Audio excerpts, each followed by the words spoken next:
Assalamualaikum warahmatullahi wabarakatuh. Alhamdulillahirabbil alamin wa bihi nasta'inu ala umurid dunya waddin. Asyhadu an la ilaha illallah al-malikul haqqul mubin wa asyhadu anna Muhammadar Rasulullah as-shadiqul wa'dil amin. Allahumma shalli wa sallim ala nabiyil karim sayyidina Muhammadin wa ala alihi wa ashabihi ajmain. Subhanaka la ilma lana illa ma 'allamtana innaka antas samiul alim wa tub alaina innaka antat tawwabur rahim. Rabbi shrah li sadri wa yassir li amri wahlul 'uqdatam min lisani yafqahu qawli. Amma ba'd. Pemirsa sekalian, kita bersyukur, kita tetap semangat untuk mengisi hari-hari bulan Ramadan ini dengan ibadah, dengan tarawih, dengan baca Al-Quran, dengan sholat-sholat nawafil yang lainnya, untuk mengisi hari-hari kita yang memang dianjurkan untuk lebih banyak di rumah. Karena apa? Ya karena suasana, karena COVID-19 yang hari-hari ini kayaknya belum reda di daerah kita. Maka kita bersyukur kepada Allah untuk mengisi hari-hari ini dengan waspada, dengan kehati-hatian, tetap ibadah kepada Allah tetapi di rumah. Nah, sholawat serta salam kita aturkan kepada Nabi Allah Muhammad SAW yang kita teladani, kita taati, kita tunggu syafaatnya di hari nanti. Pemirsa sekalian, jadi memang ibadah ini perlu move on caranya, ya, teknisnya. Kalau ibadahnya sih paten ya, sholat itu paten, tidak berubah, tarawih juga paten, ya berapa rakaatnya paten, tapi teknisnya bisa berubah. Dan sekali lagi pada kali ini saya akan memberikan panduan fikihnya. Bagaimanakah? Apakah perubahan itu bisa? Yang mungkin belum pernah Anda bayangkan sebelumnya, yaitu salah satu model perubahan itu ya membaca mushaf ketika kita sholat. Kenapa ini penting? Nah, ada pertanyaan dari forum musyawarah. Bagaimana Pak? Kami ini kan nggak banyak hafal, kami nggak bisa menjadi imam kalau harus sholat di rumah. Karena ya kami nggak seperti para imam-imam yang sudah rawatib di masjid, para ustadz itu enggak. Kami kan orang biasa, kami hari-harinya sebagai makmum saja. Maka kalau suruh menjadi imam ya nggak bisa. Itu salah satu pertanyaan.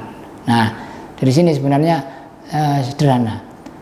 Kalau simpel sih, ya kita bisa tarawih dengan baca surat apa saja. Yang penting kan Al-Fatihah pasti hafal. Orang Islam pasti hafal Al-Fatihah. Nah, suratnya itu kan bisa macam-macam. Nah, kalau hafalnya kulhu aja, ya kulhu aja juga sah dari sisi sah.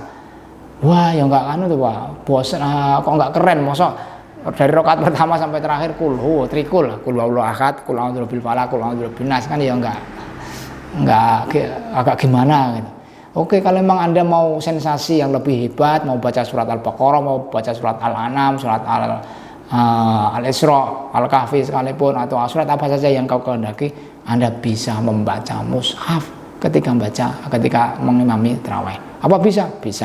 Maka di sini saya sampaikan beberapa hadis Rasulullah Sallallahu Alaihi Wasallam, juga qaul ulama dalam sebuah kitab. Namanya begini, dalam kitab Al-Mughni itu kitab karangan Ibnu Qudamah, seorang ulama. Beliau menulis begini: wa kana sahabah radhiyallahu anhum qabla jam'i ismanil mushaf yaqra'una bi qira'atin lam yusbit fil mushaf wa yusalluna biha la yara haddum minhum tahrimu dzalik wala putranu sholatim bi. Ini cerita Ibnu Qudamah, para sahabat Nabi. Ya, sahabat Nabi itu apa? Sahabat Nabi itu adalah manusia yang mereka masuk Islam, mereka beriman kepada Allah, kepada Rasulullah ketika Nabi masih hidup.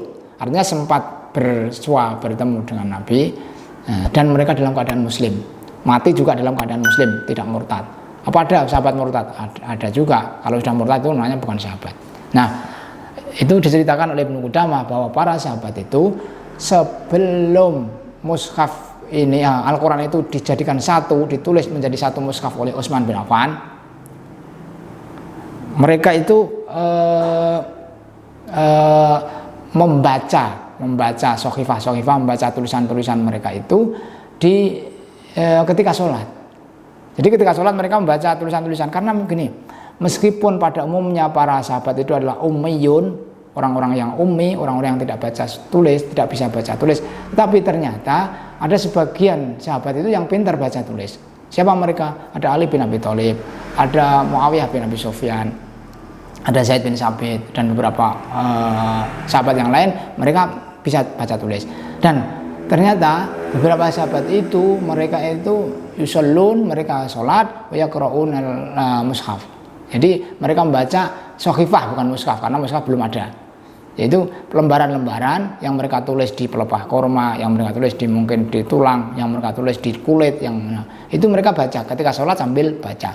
Dan saat itu tidak ada satu sahabat pun yang protes atau mengharamkan cara sholat seperti itu.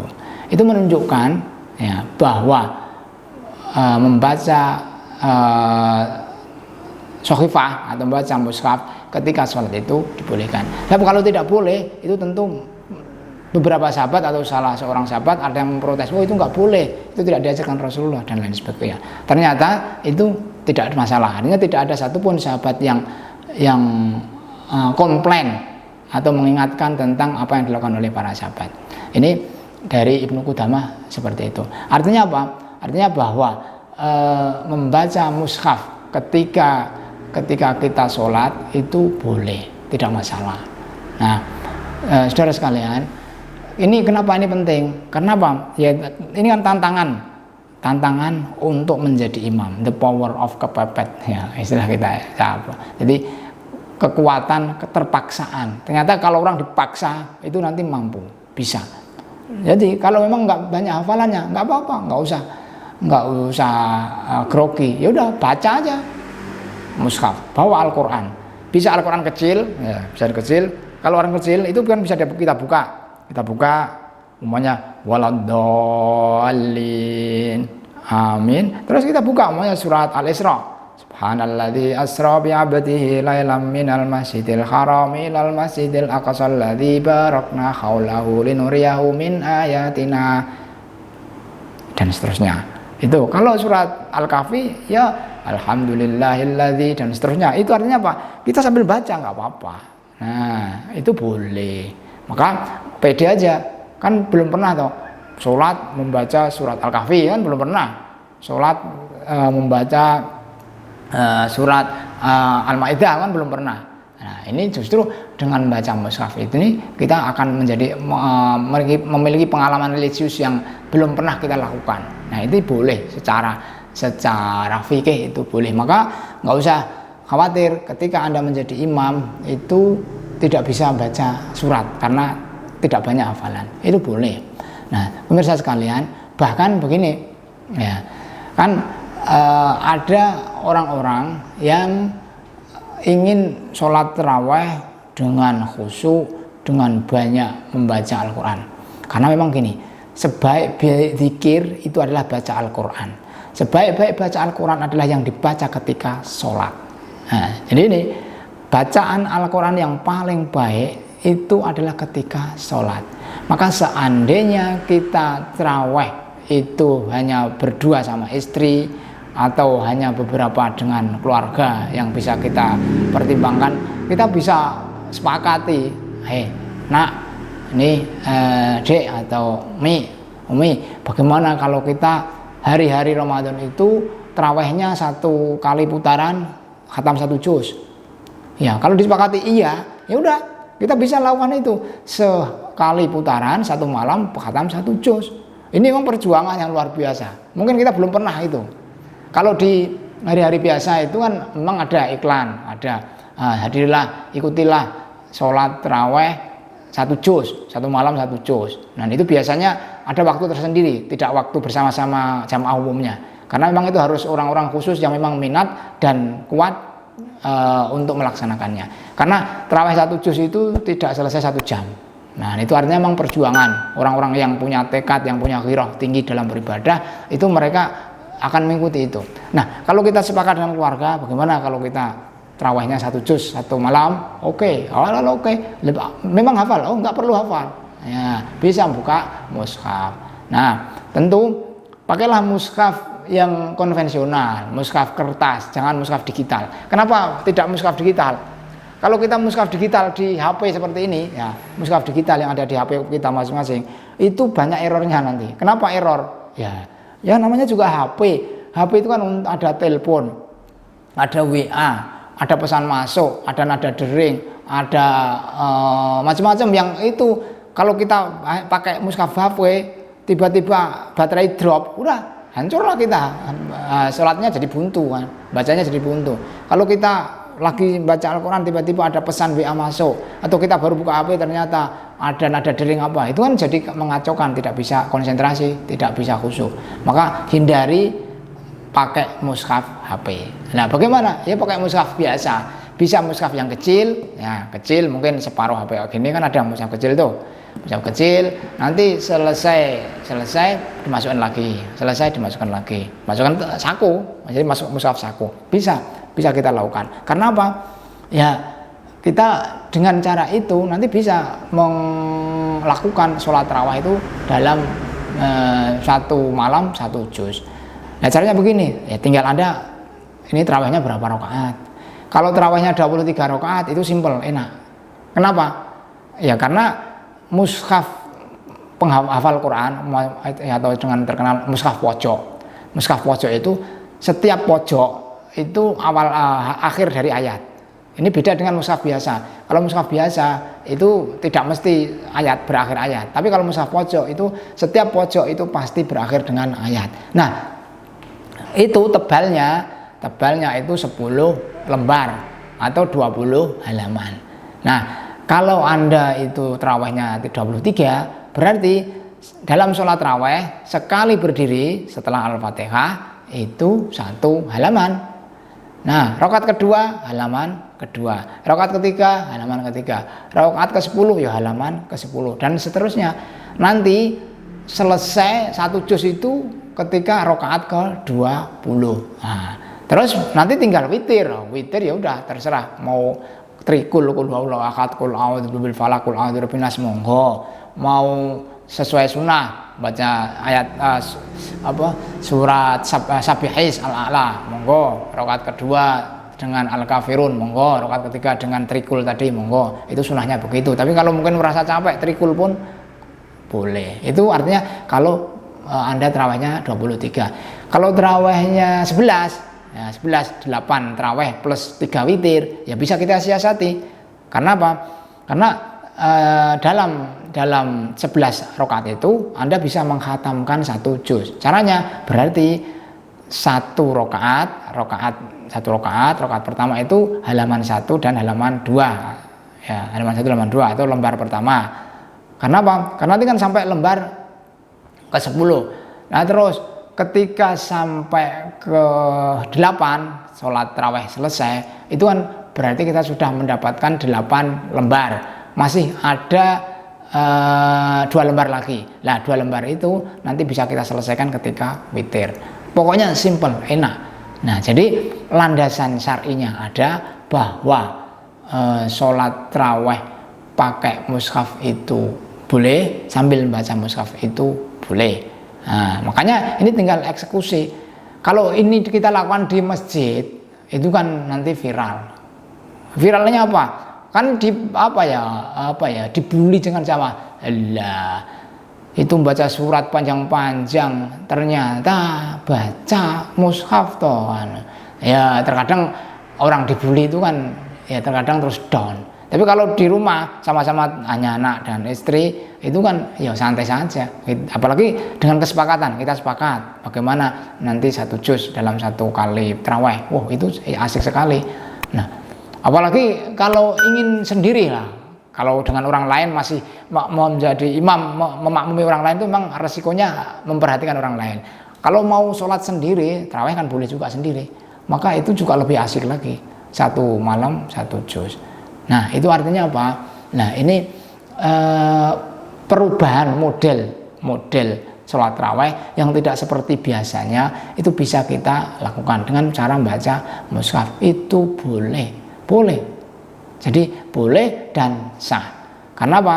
Ya karena memang tadi beberapa para sahabat melakukannya dan ternyata tidak ada yang protes. Itu semacam ijma para sahabat. Kalau sahabat melakukan kok tidak ada yang menegur, melakukan sesuatu tidak ada yang menegur, maka itulah ijma para sahabat, yang itu berarti memang menjadi sunnah sahabat. Boleh, karena Rasulullah juga bersabda, alaikum bisunnati wa sunnatil khulafair rasyidin al mahdiyyin. Kemudian kalian supaya bersama sunnahku dan sunnah-sunnah para khalifah yang dapat petunjuk. Atau juga khairul quruni qarni tsummal ladzi yalunahu, sebaik-baik generasi adalah generasiku, kemudian setelah itu. Artinya apa? Generasi sahabat. Ketika sahabat melakukan sebuah amal dan itu tidak ada yang menegur, ya berarti itu sebuah amal soleh yang boleh kita tiru. Nah, saudara sekalian, jadi move on, perubahan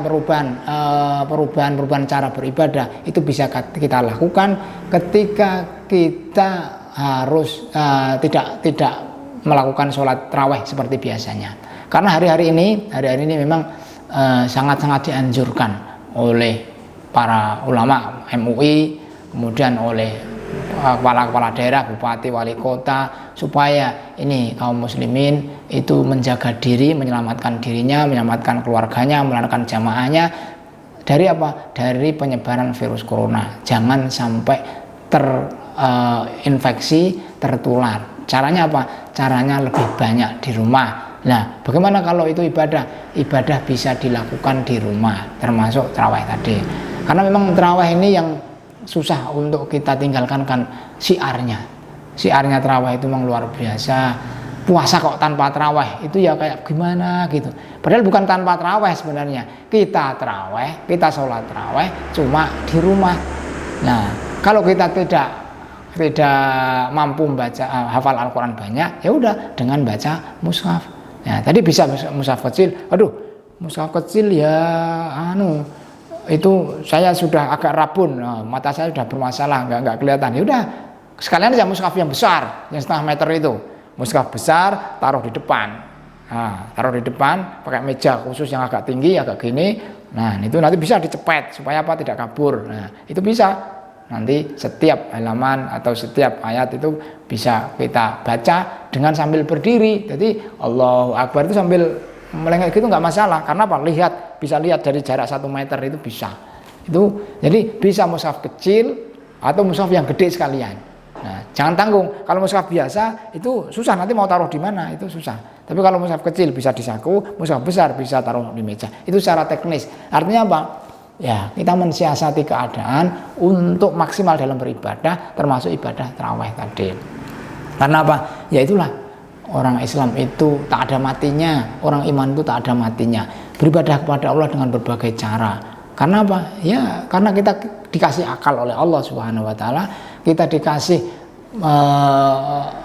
panca indera oleh Allah Subhanahu wa taala untuk keluar dari kesempitan kepada peluang yang bisa kita lakukan. Dan makanya yang saya sampaikan ini tentang panduan sholat tarawih atau sholat jamaah yang kalau Anda memang merasa tidak pede sebab tidak punya hafalan yang banyak, bisa membaca mushaf. Ya, kalau membaca mushaf di rumah kan enak saja. Membaca mushaf sendiri itu enak saja.